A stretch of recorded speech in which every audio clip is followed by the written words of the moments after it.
बाल झड़ रहे हैं, डैंड्रफ है, बहुत ही खुश्की है, इससे बचने के लिए बहुत सारी जड़ी बूटियां हैं। हड़बेहड़ा, आंवला, शिकाकाई है, ब्रह्मी है, जिनको मिक्स करके अगर लगाया जाए तो बालों की इस समस्या से निजात हासिल की जा सकती है।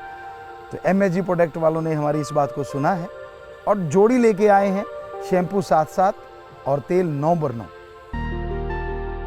हमने लगाया है, हमें रिजल्ट मिला, आप लगाओगे आपको मिलेगा।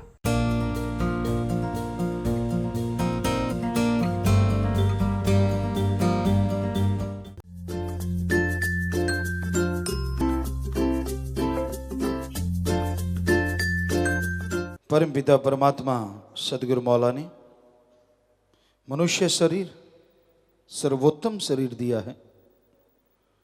ऐसा शरीर जिसका बराबरी, जिसकी तुलना किसी और से नहीं की जा सकती। और ये शरीर में जीवात्मा रहते हुए अगर परमपिता परमात्मा का नाम जपे, सुमरन करे, तो आवागमन से मोक्ष मिले, जन्म मरण से मुक्ति मिले और वो तमाम खुशियां हासिल करे जो मनुष्य शरीर के लिए मालिक ने मुकर्रर की हैं। इंसान चाहे तो इंसान से भगवान तक का सफर तय कर सकता है, पर यह तभी संभव है अगर इंसान अल्लाह वाहिगुरु राम का नाम जपे। मालिक का नाम जपना किसी और जोनी के लिए संभव नहीं है। 84 लाख जोनियां हैं, इनमें रहते हुए जीवात्मा भक्ति इबादत कर सकती है तो काल महाकाल की। जिसने ब्रह्मा जी, विष्णु जी, महेश जी को बनाया है, सभी देव फरिश्तों को बनाया है, उस ओंकार, उस Waheguru God, supreme power God को सिर्फ और सिर्फ मनुष्य ही देख सकता है, मनुष्य ही उसकी भक्ति कर सकता है और किसी के लिए संभव नहीं है। कई बार ये बात आती है, कुछ रूहें मालिक के नजदीक पहुंचती हैं, कुछ नजदीक होके भी दूर हो जाती हैं। इसकी क्या वजह है? ये कहा जाता है कि संस्कारी रूहें होती हैं। संस्कार कैसे बनते हैं? क्योंकि और जन्म में तो मालिक की भक्ति हो ही नहीं सकती। और जन्म में भक्ति हो सकती है, ये संभव है। आपको बोला काल महाकाल त्रिलोकी नाथ की भक्ति, पर कोई भी जीवात्मा किसी भी शरीर में रहते हुए पिछले जन्मों में अगर भक्ति करती है, चाहे वो त्रिलोकी नाथ की ही क्यों ना हो, पर वो जीवात्मा तो यही सोच के करती है कि मेरा मालिक है, परमपिता परमात्मा है। क्योंकि सभी पक्षी, सभी पशु, सभी पेड़ पौधों में ऐसा नहीं पाया जाता। तो जो भी उन जोनियों में रहती हुई आत्मा मालिक की भक्ति करती, चाहे वो काल महाकाल की ही क्यों ना हो, तो उस भक्ति का अच्छा फल उसके संस्कारों में लिख दिया जाता है। तो जन्मों जन्मों की गई भक्ति अच्छे संस्कार कहलाते हैं और वो जीवात्मा मालिक के अति करीब पहुंचती है। इस जहान में, उस जहान में परमानंद, लज्जत, खुशियां लेती रहती है। और कई बार होता है, इंसान ऐसा लगता बड़ी सेवा करता है, परमात्मा का नाम भी जपता है, लेकिन बाद में वो आदमी इतना भटक जाता है, इतना दूर चला जाता है कि सत्संग में नहीं आता, लोगों को राह दिखाने वाला कि मेरे को चमत्कार होता है, कदम कदम पे मालिक मुझे बताता है, ये है, वो है, फलां है, और बाद में उसका पता ही नहीं चलता, वो इंसान भगवान को तुच्छ समझने लगता है। तो ऐसे लोगों के भी संचित कर्म होते हैं और इस जन्म के भी कर्म संचित कर्म उन शरीरों में रहते हुए वो पाप कर्म में लगे रहते हैं। कोई भक्ति नहीं करना, समय गुजारते जाना। इंसान सोचता है ऐसे कैसे संभव है ऐसा संभव। पक्षियों की जोनी में आए, कीड़े मकोड़े खत्म कर दिए और किसी के अंडे फोड़ दिए, क्योंकि पक्षियों में, पशुओं में भी ईर्ष्या पाई जाती है। किसी को जीने नहीं दिया, उसको पीछे लग गए, चोटें पहुंचाई, दर दर भटकाते रहे, तो वो संचित कर्म उनके बुरे जुड़ जाते हैं। और फिर झूठ बोलना। अब आप में से कोई भी आदमी ये कहे कि मुझे मालिक के दर्शन होते हैं, दूसरा ये नहीं कहेगा कि तू झूठ बोलता है। पर मालिक को तो जानता है ना कि ये झूठ बोल रहा है, कोई चमत्कार नहीं, सब बकवास है। पर कोई उसे कह नहीं सकता, क्योंकि भक्ति के रास्ते में ये रीत नहीं है भक्त को टोका जाए, चाहे वो भक्त है ये चाहे नहीं है। मालिक को पर्दा मंजूर। आप किसी को कैसे देख सकते हैं कि जो वो बड़े बड़े टोटके सुनाता है अपना उल्लू सीधा करने के लिए, वो वास्तव में सच है या सब बकवास है? आप तो ये कहेंगे अच्छा ये तो बड़े भक्त जी आ गए, कभी आप उसे आसन देंगे, कभी हाथ बांध के बैठेंगे, कभी कुछ करेंगे, कभी कुछ। लानत लानत ऐसे मुरीद पे जो अल्लाह वाहिगुरु मालिक को छोड़ के, सतगुरु मौला को छोड़ के किसी और को उस रूप में देखता है। ऐसा नहीं होना चाहिए, कभी नहीं। क्योंकि सतगुरु अल्लाह वाहिगुरु राम तो सिर्फ एक ही है। जो दिखावा करता है, जो जितना ज्यादा शूफू करता है, उतना ही वो पाखंडी है, ढोंगी है। बचो ऐसे लोगों से। तो उसके यही संस्कार, क्योंकि पिछले जन्मों के बुरे जुड़े थे, इस जन्म में झूठ बोलता रहा अल्लाह के नाम पे, वाहिगुरु सतगुरु मौला के नाम पे, झूठ पे झूठ, झूठ पे झूठ, झूठ पे झूठ, तो उसकी बेड़ी में बट्टे डल जाते हैं और एक दिन बेड़ी मझधार में डूब जाती है, कुलें डूब जाती हैं। तो ये वजह होती है। कई बार लोगों के दिमाग में चलता है यार ये कैसे होता है। तो इस तरह से ये संभव है। मनुष्य शरीर में इंसान से भगवान बना जा सकता है और मनुष्य शरीर में ही इंसान से आदमी शैतान से भी आगे निकल जाता है। इसलिए अपने दिमाग को मालिक के सुमरण में लगा के रखो, भक्ति इबादत में लगा के रखो। ओवर स्मार्ट कभी ना बनो। अपने आप को ये मत समझो कि मैं पता नहीं क्या चीज़ हूँ। उसने बनाया है तू वही चीज़ है, और वो जब मर्जी वापस बुला ले, ऐसी ही तू चीज़ है। तेरे बस में कुछ नहीं है। तेरे बस में है कि तू अपने अच्छे कर्म बना ले चाहे बुरे बना ले, वो भी भगवान के वचनों की वजह से। तू खुद मुख्तियार है, मर्जी का मालिक है, तू सरदार है, मुखिया है। इसलिए अच्छे कर्म कर। अपने आप को अहंकारी मत बना, मुझे सब पता, मैं जानता हूँ, मुझे ये मुझे वो। कभी भी डायरेक्ट इनडायरेक्ट अल्लाह वाहिगुरु राम की निंदा ना करो, क्योंकि वो अपनी बेड़ी में बट्टे डालने के बराबर है।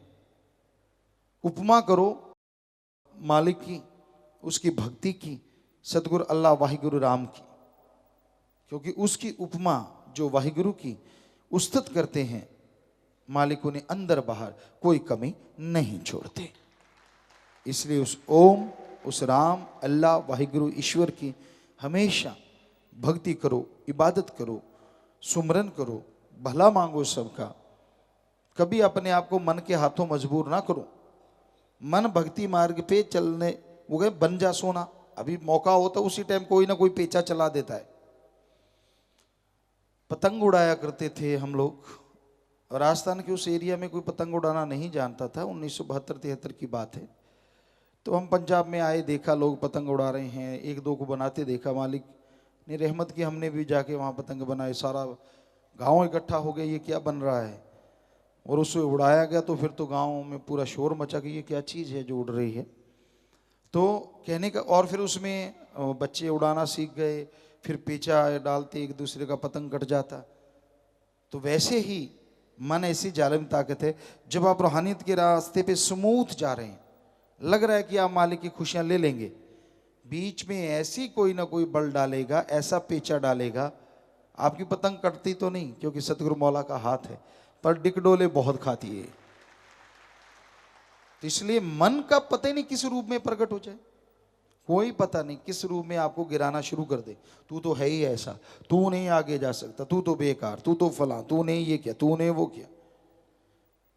जिसका सतगुरु मौला यार हो, जब यारी अल्लाह वाहिगुरु राम से लगाई है तो इन बातों के चक्कर में पड़ना ही क्यों कि ठीक है मैंने उसको सौंप दिया, मालिक तू जाने, तेरा काम जाने, अच्छे कर्म करूंगा, भक्ति करूंगा, सेवा करूंगा, तू रहमत करना। बस अपने आप वो रास्ते पे लेके जाएगा, जीते जी खुशियां दिलवा देगा और मरणोपरांत संभाल जरूर करेगा जी।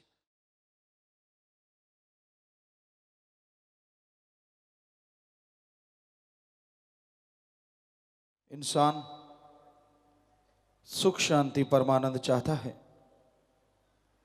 हर इंसान की इच्छा होती है उसे सुख मिले, असीम शांति मिले, परमानंद मिले, जीवन बहार की तरह गुजरे, कोई कमी न रहे।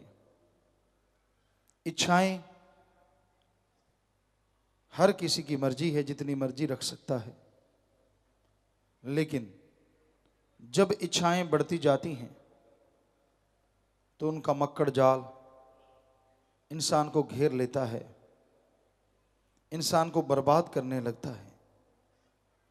तो सुमरन भक्ति इबादत करो, दीन दुखियों की मदद करो, सबका भला मांगो और करो, सबसे बेगर्ज निस्वार्थ भावना से प्यार करो, किसी का दिल ना दुखाओ।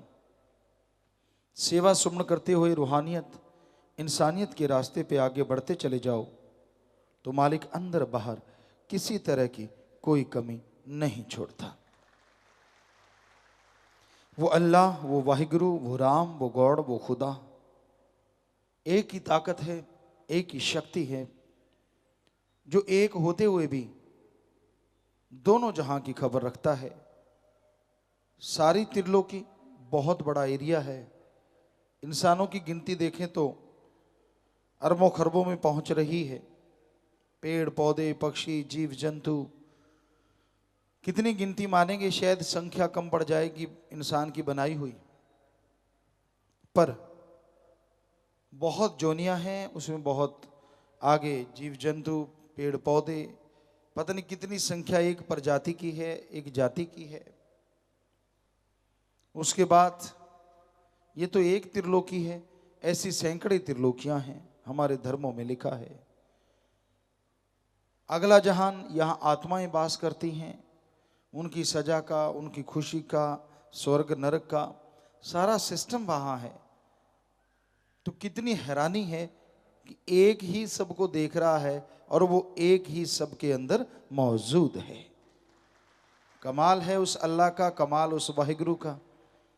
नाम जरूर अलग हैं, पानी को पानी कह लो, जल कह लो, वाटर वाशर, आब, नीलू, नीरू।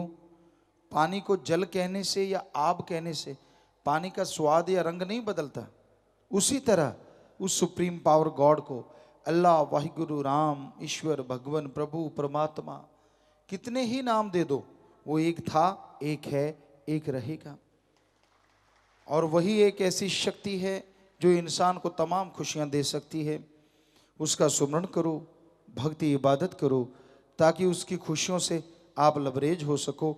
अंदर बाहर मालिक रहमो करम करें, अंदर बाहर से आपको माला माल करें।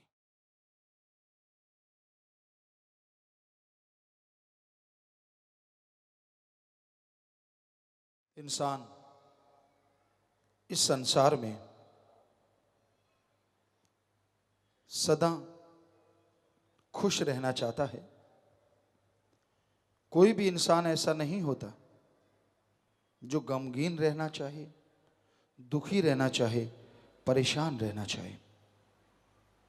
पर इस सुख नाम की चीज को पाने के लिए लोगों ने बहुत सारे रास्ते बना रखे हैं। सबसे बड़ा रास्ता, सबसे अहम रास्ता जो लोग सोचते हैं वो है रुपया पैसा। ठगी मारी, बेईमानी, किसी का हक मार के खा गए, कमजोर को दवा देना, हर तरीके से लोग पैसा कमाते हैं, नाजायज तरीके से ज्यादा, और सोचते हैं उससे सुख मिलेगा। हमारा जिंदगी का तजुर्बा है, हमारे धर्मों के संत पीर पैगंबर गुरु सहवान महापुरुषों का जिंदगी का तजुर्बा है, परमपिता परमात्मा की उनके अंदर आवाज आती उसका तजुर्बा है। माया होई नागणी जगत रही डहकाए, जो इसकी सेवा करे उसको ही ये खाए। पाप जुल्म की कमाई किसी को आत्मिक शांति, बाहर शांति नहीं लेने देती। जैसे जैसे पाप जुल्म की कमाई बढ़ती जाती है, घर से प्यार मोहब्बत सब चला जाता है, शरीर रोगों का घर बन जाता है, परेशानियों का आलम, टेंशन, चिंता, बिना वजह शरीर रोगों का घर बन जाता है और इंसान बेचैन रहता है। ठगी, बेईमानी, भ्रष्टाचार की कमाई कभी किसी को आत्मिक शांति नहीं लेने देती। हाँ, पैसा कमाओ, जितने मर्जी अमीर बन जाओ, पर जो धर्मों में लिखा है, हमारे हिंदू धर्म में लिखा कड़ा परिश्रम करो, मेहनत की करके खाओ। इस्लाम धर्म में लिखा हक हलाल की रोजी रोटी खाओ। सिख धर्म में लिखा दशा नौंदी किरत करके खाओ। और ईसाई धर्म में लिखा हार्ड वर्क करके खाओ। कमाई करने से कोई धर्म नहीं रोकता। जितनी मर्जी कमाई करो, जितने मर्जी अमीर बन जाओ, पर किसी का हक कभी ना मारो, कभी किसी का बुरा ना करो। सबके लिए मालिक से दुआ करो और सबका भला मांगो, तो मालिक आपका भला जरूर करेंगे। जो दूसरों का बुरा करते हैं, बुरा सोचते हैं, उनका भला नहीं होता। इसलिए जिंदगी में हमेशा याद रखिए, सबका भला करना है, सबके भले के अनुसार चलना है और अल्लाह मालिक वाहिगुरु गॉड खुदा रब से भक्ति इबादत करते रहना है कि मालिक मुझसे ऐसा कर्म ना हो जो किसी का दिल दुखे, मुझसे ऐसा कर्म ना हो जो कोई तड़फे, ऐसी हिम्मत दे, ऐसी शक्ति दे, सबका भला करूं। क्योंकि आप सबका नहीं, अपना भला करते हैं। सब कौन है? सभी धर्मों में लिखा है।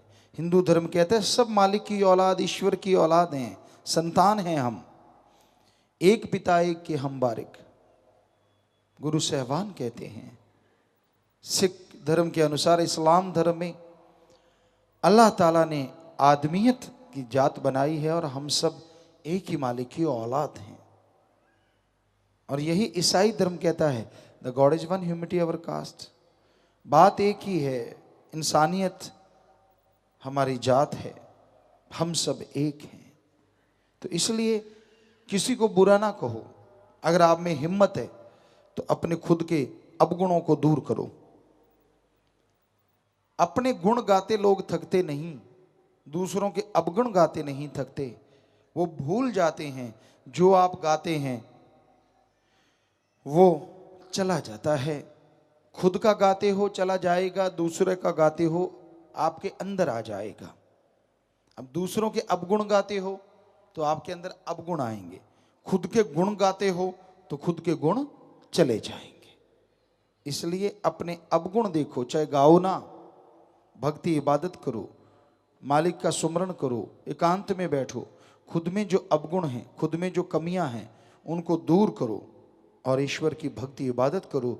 सबका भला मांगो, मालिक आपका भला जरूर करेंगे।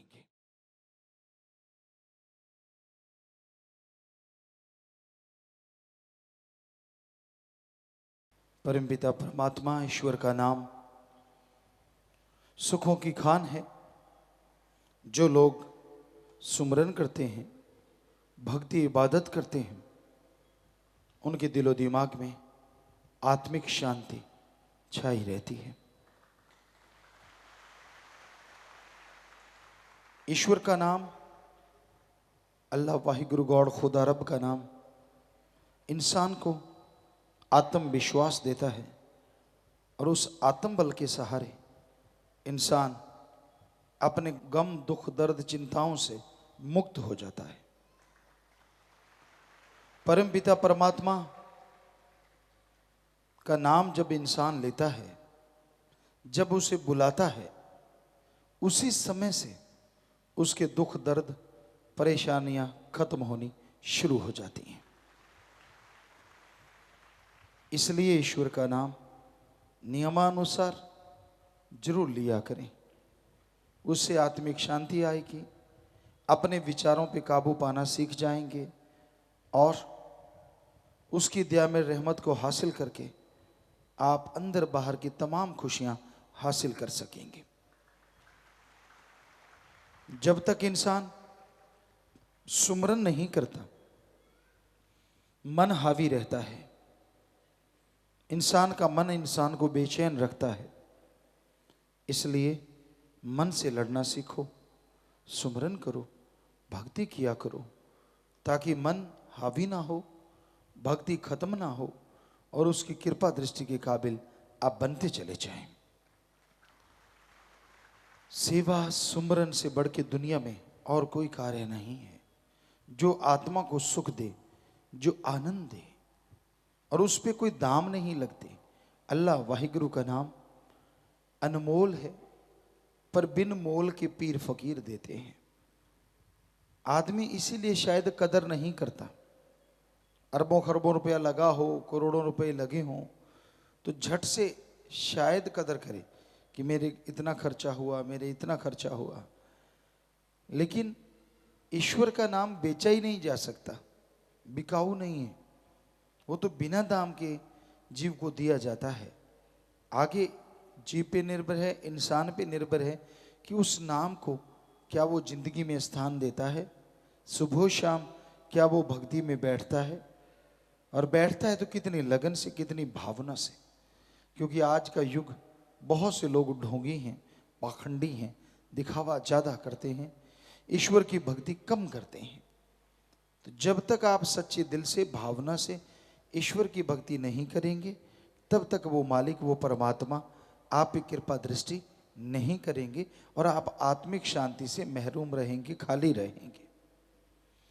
तो इसलिए भाई, चलते बैठ के लेट के काम धंधा करते सुमरन जरूर किया करो, क्योंकि किया गया सुमरन आपको मालिक से मिलाता है, आपके तमाम गम दुख दर्द चिंताओं से आज़ादी दिलवा देता है।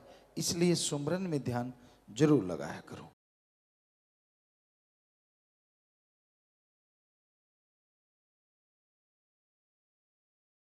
परमपिता परमात्मा कण कण में, जर्रे जर्रे में मौजूद है। ऐसी कोई जगह नहीं यहां वो मालिक ना हो। यहां भी सच्ची भावना से, सच्ची तड़फ से, लगन से कोई उसे याद करता है, वो परमपिता परमात्मा कण कण में, जर्रे जर्रे में बैठा नजर आता है। अंत्यकरण में है वो, हर जगह है वो। इंसान अपने आप को उसके काबिल बनाने के लिए अच्छे कर्म करे, वचन सुने और अमल करे। यकीनन जन्मों जन्मों के पाप कर्म करते हैं और मालिक के नूरी स्वरूप के दर्शन होने शुरू हो जाते हैं। जैसे ही मालिक का नूरी स्वरूप प्रकट होता है, इंसान वो तमाम खुशियां हासिल करता है जो मालिक ने इसके लिए मुकर्रर की हैं, जो मालिक ने इसके लिए रखी हैं। वो खुशियां, वो लज्जत, वो रहमो करम इंसान को मिलता है जिसके बारे में लिख बोल के बताया नहीं जा सकता।